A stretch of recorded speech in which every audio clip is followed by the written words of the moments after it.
नमस्कार, आपका हमारे चैनल हिंदी कंटेंट गुरु में स्वागत है। तो शुरुआत करते हैं आज के नॉलेज भरे सफर की। बहुत समय पहले जब इंसान सिर्फ सितारों को निहारते थे और उनकी चमक में खोए रहते थे, तब कोई कल्पना भी नहीं कर सकता था कि ब्रह्मांड में कुछ ऐसा है जो प्रकाश को भी निगल जाता है। ये था ब्लैक होल। हमारी कहानी शुरू होती है एक युवा वैज्ञानिक आरव से।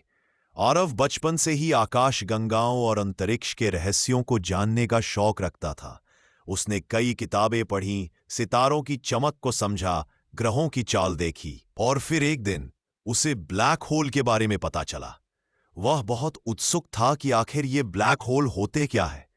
आरव ने खोज शुरू की। आरव ने जाना कि ब्लैक होल कोई छेद नहीं होता जैसे हमें कल्पना होती है। यह वास्तव में एक बहुत बड़ा, बेहद सघन और शक्तिशाली क्षेत्र है जहां गुरुत्वाकर्षण इतना अधिक होता है कि कोई भी वस्तु, चाहे वह प्रकाश ही क्यों न हो, इससे बाहर नहीं निकल सकती। इसका कारण यह है कि ब्लैक होल की गुरुत्वाकर्षण शक्ति इतनी तीव्र होती है कि वह सब कुछ अपने भीतर खींच लेता है। यह ब्लैक होल तब बनता है जब बहुत भारी तारे अपने जीवन के अंत में अपने आप में सिकुड़ जाते हैं।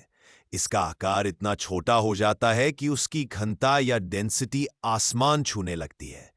आरव ने पढ़ा कि ब्लैक होल के 3 मुख्य भाग होते हैं। पहला, इवेंट होराइजन। यह ब्लैक होल की सीमा होती है, एक ऐसी सीमा जिसके पार कोई भी वस्तु कभी वापस नहीं आ सकती। इसे ग्रेविटी की अंतिम सीमा भी कहा जाता है।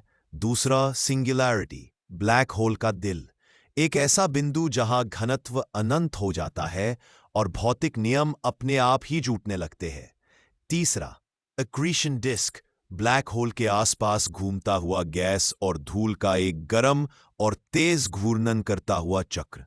यह ब्लैक होल के भीतर गिरने से पहले ऊर्जा उत्सर्जित करता है।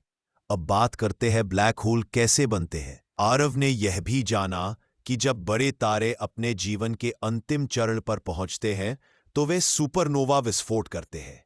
इसके बाद उनकी कोर गुरुत्वाकर्षण की ताकत के कारण सिकुड़ती है और एक ब्लैक होल का जन्म होता है। छोटे तारे तो अंत में व्हाइट ड्वार्फ या न्यूट्रॉन स्टार बन जाते हैं, लेकिन भारी तारे अपने आप को ब्लैक होल में तब्दील कर देते हैं। क्या ब्लैक होल सच में काला होता है?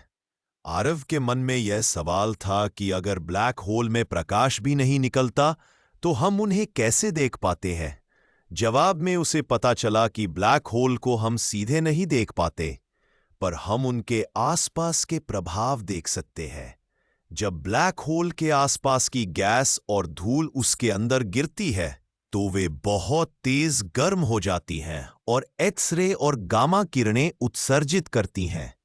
इन किरणों को देखकर वैज्ञानिक ब्लैक होल का पता लगाते हैं।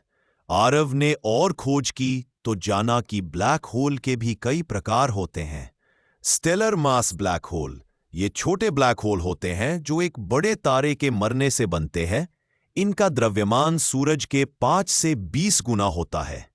सुपरमासिव ब्लैक होल, ये ब्रह्मांड के सबसे बड़े ब्लैक होल होते हैं जो किसी आकाशगंगा के केंद्र में पाए जाते हैं। इनका द्रव्यमान लाखों से लेकर अरबों सूरज के बराबर होता है। इंटरमीडिएट मास ब्लैक होल, ये दोनों के बीच के होते हैं और अभी इनके बारे में काफी शोध चल रहा है। ब्लैक होल और समय। आरव को यह जानकर आश्चर्य हुआ कि ब्लैक होल के पास समय भी धीरे धीरे चलता है। इसे टाइम डायलेशन कहते हैं। अगर कोई व्यक्ति ब्लैक होल के करीब जाए तो बाहरी दुनिया के मुकाबले उसके लिए समय बहुत धीमा हो जाएगा। यह आइंस्टीन की सापेक्षता के सिद्धांत का अद्भुत परिणाम है।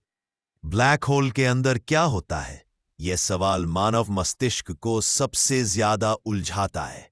ब्लैक होल की सिंगुलैरिटी के अंदर क्या होता है, वैज्ञानिकों के लिए अभी भी एक रहस्य है। कुछ मानते हैं कि वहां भौतिक नियम पूरी तरह टूट जाते हैं और शायद एक नया ब्रह्मांड जन्म लेता है। ब्लैक होल का इस्तेमाल। आजकल वैज्ञानिक ब्लैक होल का उपयोग ब्रह्मांड को समझने, गुरुत्वाकर्षण की प्रकृति जानने और क्वांटम फिजिक्स के रहस्यों को खोलने के लिए कर रहे हैं।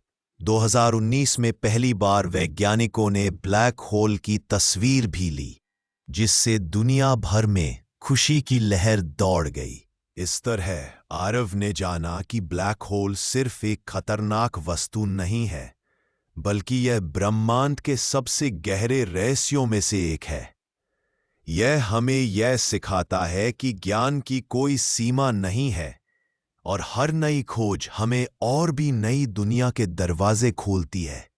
आरव ने ठाना कि वह भविष्य में ब्लैक होल की और अधिक खोज करेगा, ताकि हम यह जान सकें कि ब्रह्मांड की इस अद्भुत शक्ति के पीछे क्या राज छिपा है।